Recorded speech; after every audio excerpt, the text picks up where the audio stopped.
happy Monday. Breakfast time.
I'm gonna try to set the camera down here in the car and hopefully you can see me okay.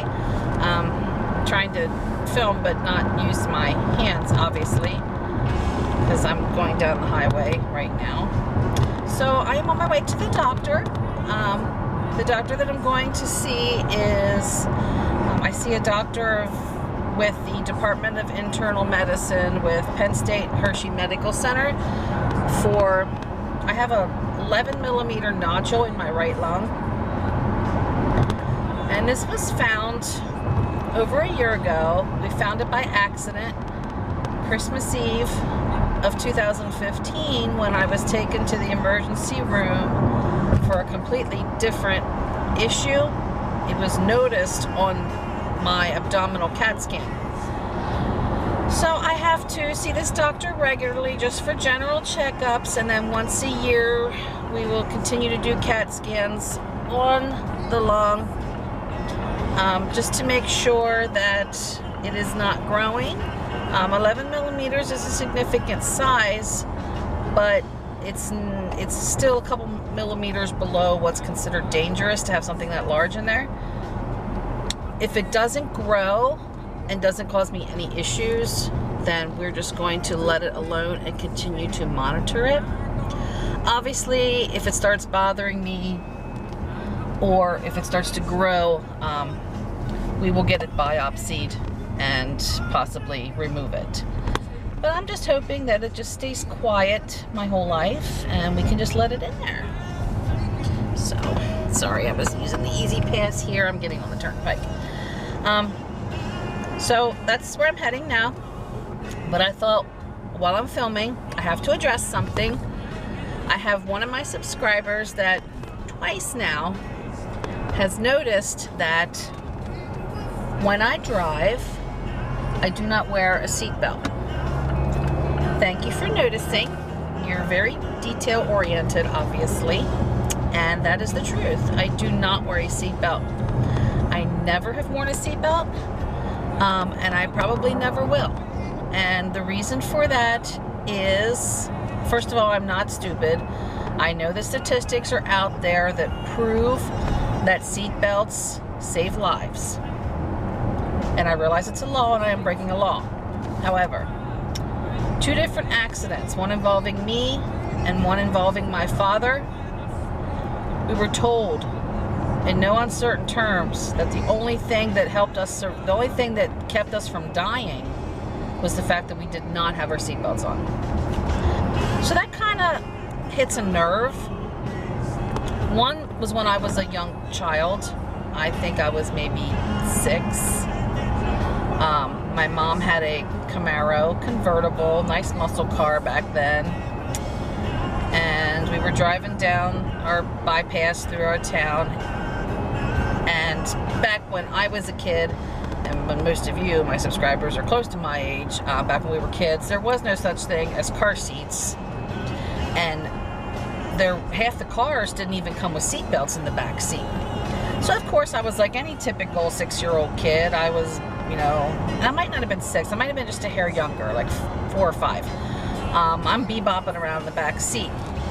Well, I decided that I was gonna crawl up on the console of the convertible in between the front seats. It was bucket seats, obviously, and my mom was driving and my stepdad was sitting in the passenger seat. And I had just climbed up and sat my butt on the console when we were rear-ended at an extremely high rate of speed from a person behind us. I don't remember the details of why she hit us, how it happened, blah, blah, blah. But the entire back of that car was smashed up to the back of these front seats. So the cop said it is a pure miracle that it was less than a minute that went by till that woman had hit us. Had I not crawled up there, I'd be dead. I'd be smashed. And then several years after that, my father was never a really big man. He's like 5'11" and was always skinny as a rail when I was younger. He had a pickup truck and he hit ice and then caught his front tire in a ditch, and it flipped his truck on the roof. Because he didn't have a seatbelt on, he thought fast enough when it started, he threw himself under the dash in this pickup truck, which is all open. You don't have these, back then you didn't have these big consoles in the center, it was like all open. He threw himself under the dash.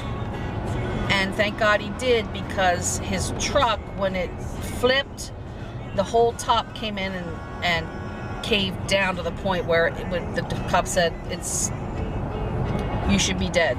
If you had a seatbelt on, you'd have never got out of that seatbelt in time to get under that dash. So, yes, not just once, but twice, very obviously we're told that because you didn't wear a seatbelt, it's the only reason you and your father are here. So no, I will not wear a seatbelt. Yes, I'm breaking a law. Yes, I know the statistics, but that is my personal preference. And I'm a very safe driver, but I know it's not always about me, it's about the other idiots on the road.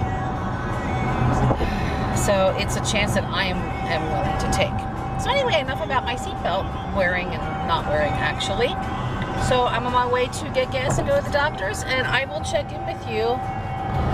Hey, so I am out of the doctor's. Nothing really to tell you. I got to come back up on Friday for extensive blood work. Not due for my CAT scan till June. But today it is, right now I'm looking at my temperature gauge. It's 424 and it is 56 degrees out. That is like 20 to 25 degrees above normal for our area. I will take it. I am loving it. Now granted, Thursday it's a chance of snow, so this weather is all over the place, but I am taking this 56 degree temperature and I am enjoying it. Okay, I've got to get home and make my husband some dinner. He beat me home tonight. Whew. I am getting ready to eat one massive salad for dinner and a chicken breast, which is in the oven. Good night. Thanks for watching.